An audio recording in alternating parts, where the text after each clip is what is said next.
ان الدین عند اللہ الاسلام۔ بسم اللہ الرحمن الرحیم۔ صرف 5 منٹ کا مدرسہ قرآن و حدیث کی روشنی میں۔ 17 محرم الحرام۔ نمبر 1، اسلامی تاریخ۔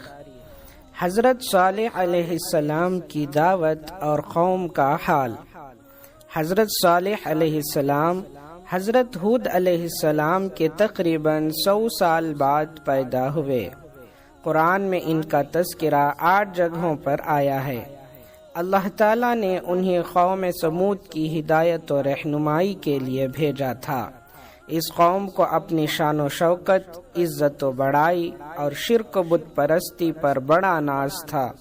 حضرت صالح علیہ السلام نے انہیں نصیحت کرتے ہوئے فرمایا، اے لوگوں، تم صرف اللہ کی عبادت کرو، اس کے سوا کوئی بندگی کے لائق نہیں۔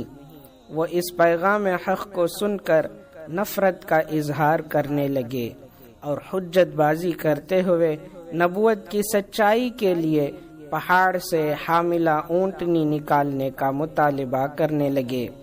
حضرت صالح علیہ السلام نے دعا فرمائی، اللہ تعالیٰ نے معجزے کے طور پر سخت چٹان سے اونٹنی پیدا کر دی، مگر اپنی خواہش کے مطابق معجزہ ملنے کے بعد بھی اس بدبخت قوم نے نہیں مانا اور کفر و نافرمانی کی اس حد تک پہنچ گئی کہ اونٹنی کو قتل کر ڈالا، اور اسی پر بس نہیں کیا بلکہ حضرت صالح علیہ السلام کے قتل کا بھی منصوبہ بنا لیا۔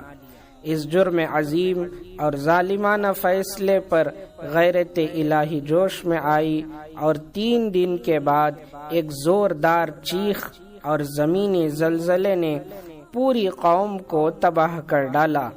اس کے بعد حضرت صالح علیہ السلام ایمان والوں کے ساتھ فلسطین ہجرت کر گئے۔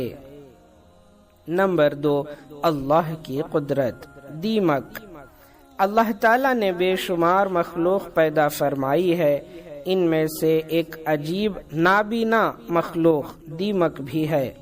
وہ نابینا ہونے کے باوجود سردی، گرمی اور بارش سے بچنے کے لیے شاندار مضبوط ٹاور نما گھر بناتی ہے، جس کی اونچائی اس کی جسامت سے ہزاروں گنا زیادہ ہوتی ہے۔ ان کے گھروں کے بنانے میں وہ مٹی اور اپنے لعاب و فضلے کو استعمال کرتی ہے۔ ان کے گھروں میں بے شمار خانے ہوتے ہیں جن میں بھول بھلیاں، چھوٹی چھوٹی نہروں کے راستے اور ہوا کے گزرنے کا انتظام ہوتا ہے۔ آخر بینائی سے محروم دیمک کو ٹاور نما شاندار گھر بنانے کی صلاحیت کس نے عطا فرمائی؟ یقیناً یہ اللہ ہی کی کاریگری اور قدرت کا نمونہ ہے۔ نمبر 3، ایک فرض کے بارے میں۔ دینی علم حاصل کرنا۔ رسول اللہ صلی اللہ علیہ وسلم نے فرمایا، دینی علم حاصل کرنا ہر مسلمان پر فرض ہے۔ ابن ماجہ۔ فائدہ: ہر مسلمان پر علم دین کا اتنا حاصل کرنا فرض ہے کہ جس سے حلال و حرام میں تمیز کر لے اور دین کی صحیح سمجھ بوجھ، عبادات وغیرہ کے طریقے اور صحیح مسائل کی معلومات ہو جائے۔ نمبر 4، ایک سنت کے بارے میں۔ بیویوں کو سلام کرنا۔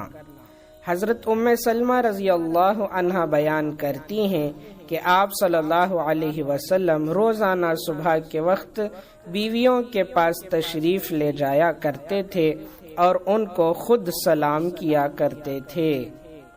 نمبر 5، ایک اہم عمل کی فضیلت۔ آفت و بلا دور ہونے کی دعا۔ رسول اللہ صلی اللہ علیہ وسلم نے فرمایا، جو شخص ما شاء اللہ لا قوت الا باللہ پڑھ لیا کرے تو سوائے موت کے اپنے اہل و عیال اور مال میں کوئی آفت نہیں دیکھے گا۔ طبرانی۔ نمبر 6، ایک گناہ کے بارے میں۔